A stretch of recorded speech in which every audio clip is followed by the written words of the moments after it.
آج ہم سورۃ یونس کی آیت نمبر 11 اور 12 کا مطالعہ کریں گے۔ اللہ تعالیٰ فرماتے ہیں وَلَوْ يُعَجِّلُ اللَّهُ، اور اگر جلدی کرتا اللہ تعالیٰ لِلنَّاسِ، لوگوں کے لیے، الشَّرَّ، برائی دینے میں، تکلیف دینے میں، اگر اللہ تعالیٰ جتنی اللہ تعالیٰ کی نعمت ہے نا انسان کے اوپر، کہ نعمت دینے میں اللہ اتنی جلدی کرتا ہے بندے کے اوپر، نعمت نعمت نعمت، بندہ تابع دار ہے نعمت، نہیں تابع دار نعمت، انسان اللہ تعالیٰ کی اتنی نعمت ہے انسان کے اوپر۔ اللہ تعالیٰ فرماتے ہیں کہ اگر اسی طریقے سے اللہ تعالیٰ نعمت چھیننے لگتا اور شر دیتا، برائی دیتا، ٹھیک ہے، تکلیف دیتا، فرمایا استعجالہم، جس طرح لوگ تکلیف کو بعض اوقات طلب بھی کرتے ہیں، جلدی کرتے ہیں کہ ہمیں جو ہے یہ اس طرح دے دی جائے بالخیر، بھلائی کی طرح، لَقُضِيَ إِلَيْهِمْ أَجَلُهُمْ، تو ان کی مدت جو ہے وہ پوری کر دی جاتی، ان کا کام تمام کر دیا جاتا۔ فَنَذَرُ الَّذِينَ لَا يَرْجُونَ لِقَاءَنَا فِي طُغْيَانِهِمْ يَعْمَهُونَ، تو ہم ان لوگوں کو جو ہماری ملاقات کی امید نہیں رکھتے، ان کی سرکشی میں چھوڑ دیتے ہیں جس میں وہ حیران پھرتے ہیں۔ اس آیت مبارکہ کی دو اہم تفاسیر ہیں، سمجھیے گا۔ ایک تفسیر یہ ہے کہ بعض اوقات مشرک شخص، یہ نافرمان شخص جو ہے، ہدایت طلب کرنے کی بجائے، صحیح راہ پہ آنے کی بجائے، وہ اللہ تعالیٰ سے شر طلب کر رہا ہوتا ہے۔ اس کی مثال آپ نے ابو جہل کی سنی ہوگی، جس کو اللہ تعالیٰ نے قرآن کریم میں بھی درج کیا۔ اللہ تعالیٰ فرماتے ہیں کہ اس نے یہ بات کہی کہ اگر اے اللہ یہ نبی برحق ہے، سچا ہے، تو یہ نہیں کہا کہ تو مجھے ہدایت دے دے، میں ہدایت کا طالب ہوں۔ کہتا ہے اللہ تعالیٰ اگر یہ نبی سچا ہے، وَإِذْ قَالُوا اللَّهُمَّ إِنْ كَانَ هَذَا هُوَ الْحَقُّ فَأَمْطِرْ عَلَيْنَا حِجَارَةً مِّنَ السَّمَاءِ أَوْ ائْتِنَا بِعَذَابٍ أَلِيمٍ، یا تو مجھ پہ آسمان سے پتھروں کو برسا دے یا دردناک عذاب دے۔ تو یہ مطلب اس طرح کی چیز ہے کہ انسان دیکھ لیں اتنا جلد باز ہے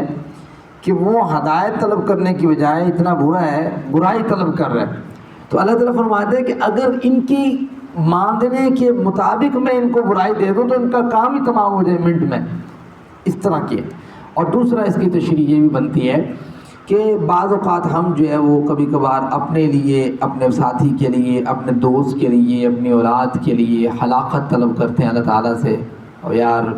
مطلب اپنے آپ سے اتنا ہو جاتے ہیں بیزار کہ ہم اپنے لیے اللہ تعالیٰ سے ہلاکت طلب کر۔ تو اللہ کے وسلم نے اسپیشلی اس چیز سے بھی روکا ہے۔ ابو داؤد کی روایت ہے، سیدنا جابر بن عبداللہ اس کے راوی ہیں، فرماتے ہیں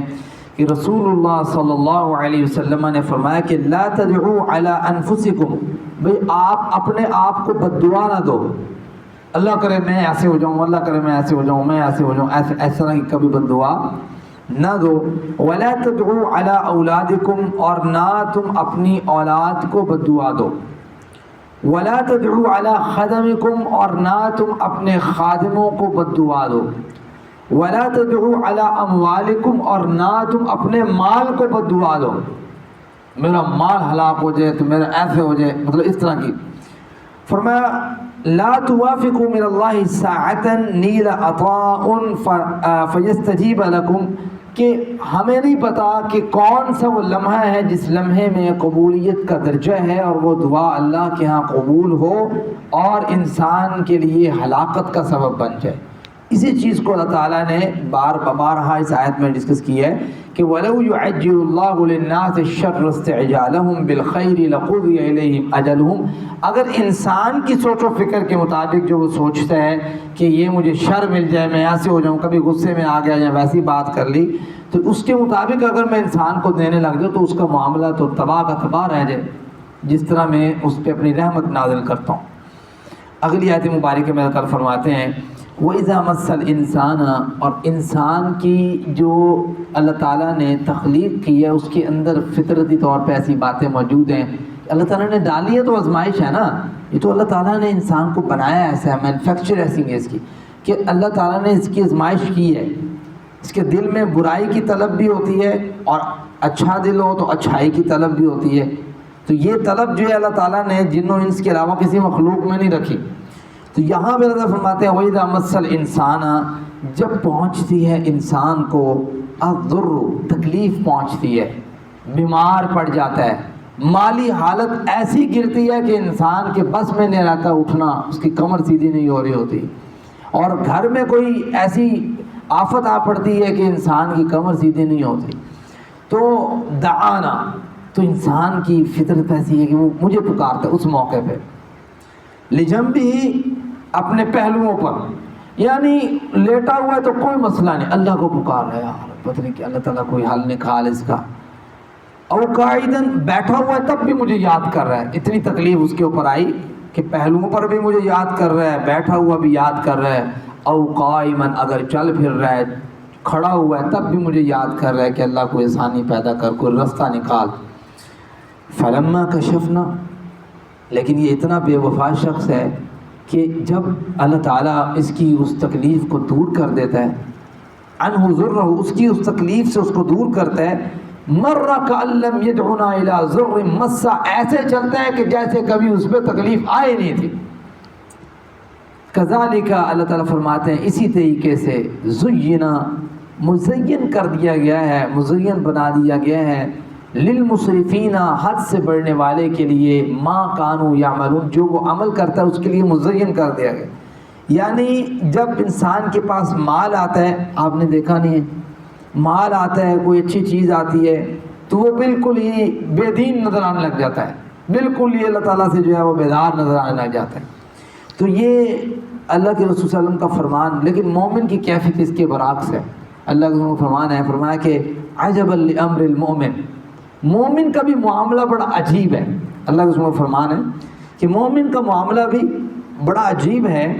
کہ ان امرہ کلہ لہ خیر ولیس ذلک لاحد الا للمؤمن. اگر اسے خوشی حاصل ہوتی ہے مومن کو تو وہ اللہ تعالیٰ کا شکر ادا کرتا ہے. تو اللہ تعالیٰ فرماتا ہے، اللہ کے فرمایا کہ ان اصابتہ سراء شکر، اگر اسے کوئی تنگ دستی پہنچتی ہے، تکلیف پہنچتی ہے، وہ تب بھی اللہ تعالیٰ کا شکر ادا کرتا ہے. فکان خیر لہ، جس طرح اس کا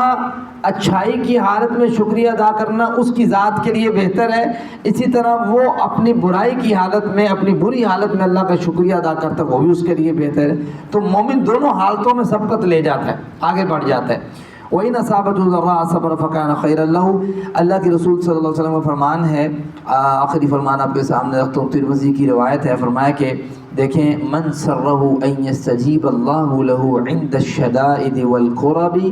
فلیکثر الدعاء فی الرخاء، کہ جو شخص جو ہے یہ پسند کرتا ہے کہ اللہ تعالیٰ